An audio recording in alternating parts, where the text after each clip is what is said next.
Good morning to all. I am Sonakshi Majumdar. Welcome to my YouTube channel. Today I am going to teach you class 6th SST Geography chapter 4 Maps.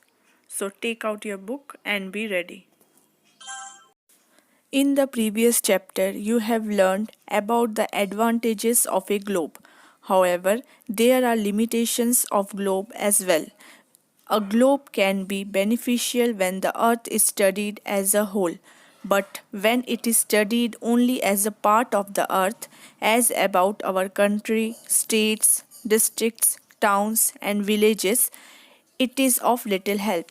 In such a situation, maps are used by us. A map is a representation or a drawing of the earth's surface or a part of it drawn on a flat surface according to a scale. But it is not possible to flatten a round shape completely. Maps are very useful to us for various purposes. A small area and a new facts may be shown in a map, while another map may contain as many facts as a big book. When several maps are put together, an atlas is prepared. Atlases are of different sizes, measurements, drawn on different scales. More information is provided by maps than a globe. They are of various types. Some of them are described below.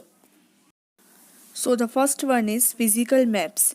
Maps that shows natural features of the earth such as mountains, plateaus, plains, rivers, oceans, etc. are termed as physical or relief maps. Political maps. Maps that shows cities, towns and villages and different countries and states of the world with their boundaries are termed as political maps. Next is thematic maps.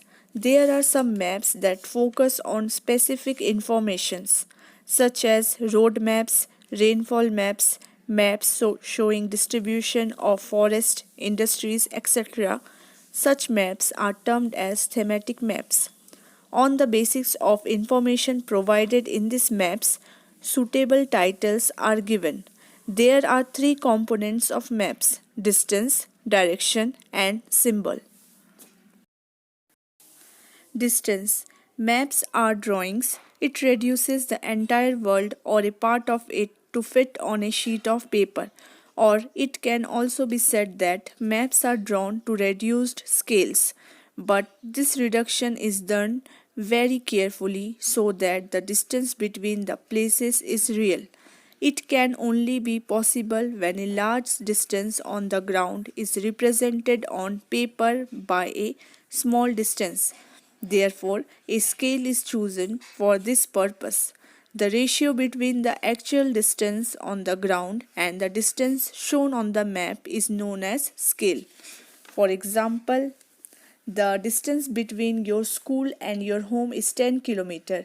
If you show this 10 km distance by 2 cm on a map, it means 1 cm on the map will show 5 km on the ground.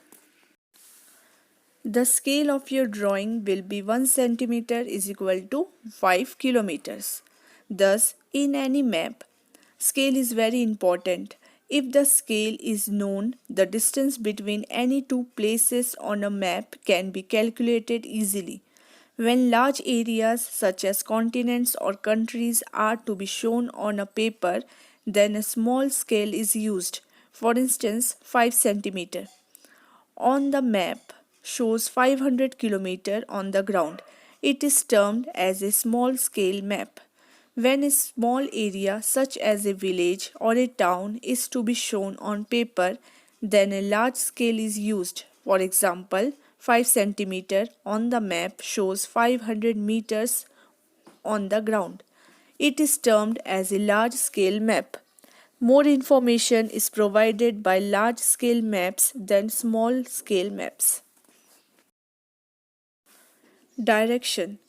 Most maps contain an arrow marked with the letter N at the upper right hand corner. This arrow indicates the north direction. It is known as the north line.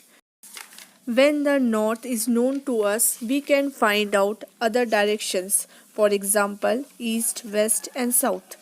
There are four major directions: north, south, east, and west. They are termed as cardinal points. Other four intermediate directions are northwest NE, southeast SE, southwest SW, and northwest NW. With the help of these intermediate directions, any place can be located with more accuracy. With the help of a compass, the direction of a place can be traced. It is an instrument used to find out main directions. It has magnetic needle which always points towards north-south direction. Next is symbols. Symbols are the third important component of a map. The actual shape and size of different features such as buildings, roads, bridges, trees, railway lines, or as well cannot be drawn on a map. So they are shown by using certain letters, shades, colors, pictures, and lines. These symbols provide a lot of information in a limited space. Maps can be drawn easily with the help of the use of these symbols, and they are simple to read.